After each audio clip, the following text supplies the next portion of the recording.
Hi, I'm Garry and this is From Grapes to Glass. Now let me ask you something.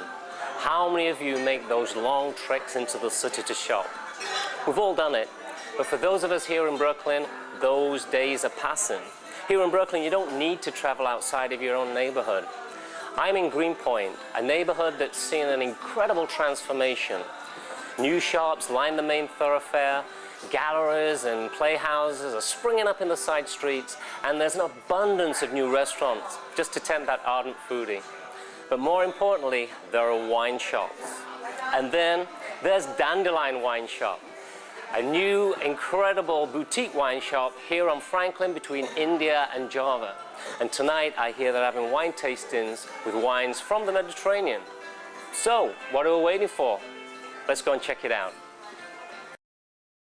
Now, you obviously know your wine. I think you've made a great success of the shop. How did you get into this business and what was the journey? Wow. So I've always loved food and wine, and it's an industry that I knew I'd want to be a part of. It was mostly restaurants and bars that I was dabbling in for a long time. Living in France as an exchange student in high school really opened my eyes to wine and food. But after about 10 years of managing and working in bars, I just got a little worn out.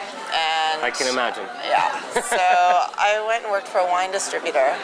And from working for that company, I learned the option of having a wine shop and what a great business it was. And so, you know, seeing Greenpoint change and blossom, I just thought, oh, wine shop. Now, Brooklyn and the interest in it has grown at an incredible rate, at a rate that people really didn't expect. And Greenpoint is no exception. So, do you think that your choice of business is a good one for this neighborhood? I do. I did. I will say Greenpoint, I think, took a little bit longer than the rest of Brooklyn because there's no direct train to Manhattan. Right. And I moved here about 11 years ago, and it was a very sleepy neighborhood. But I saw it start to change.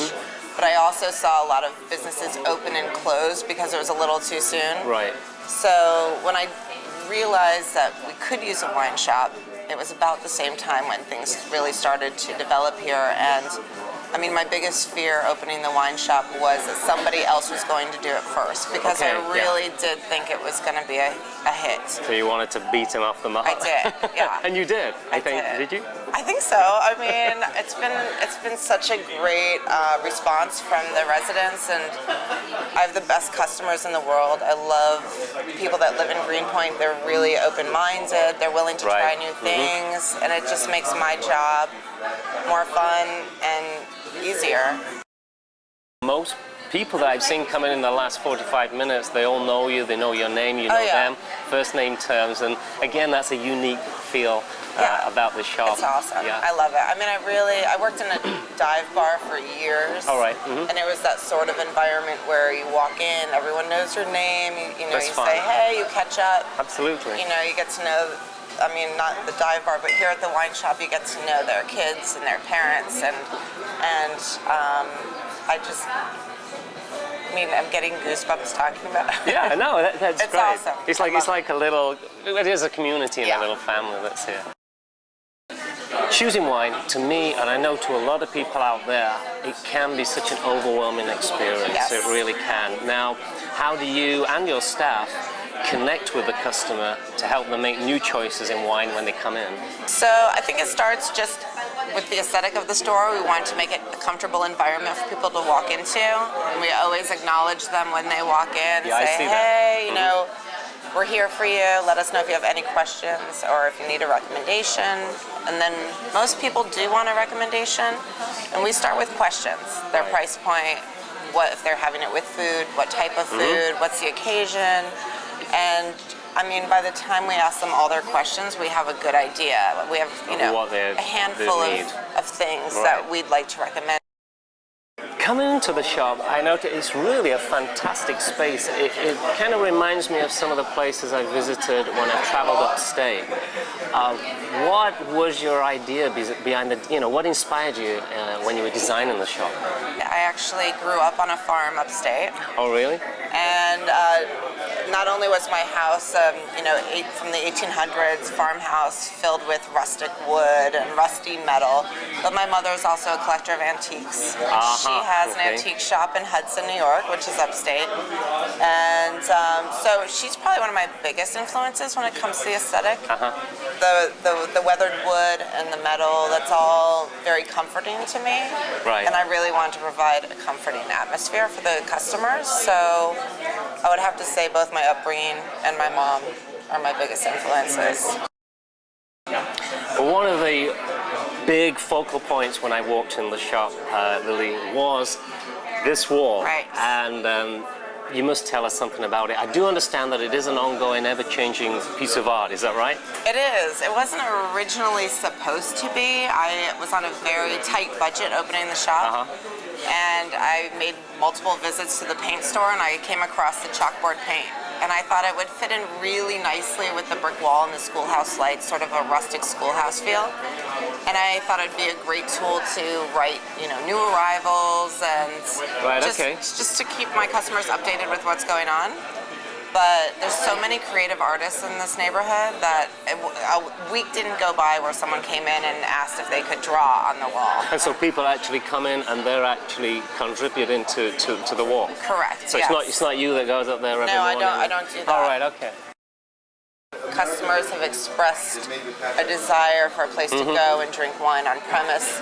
The tastings have been so popular, and they just want to go and sit somewhere and enjoy wine. Right.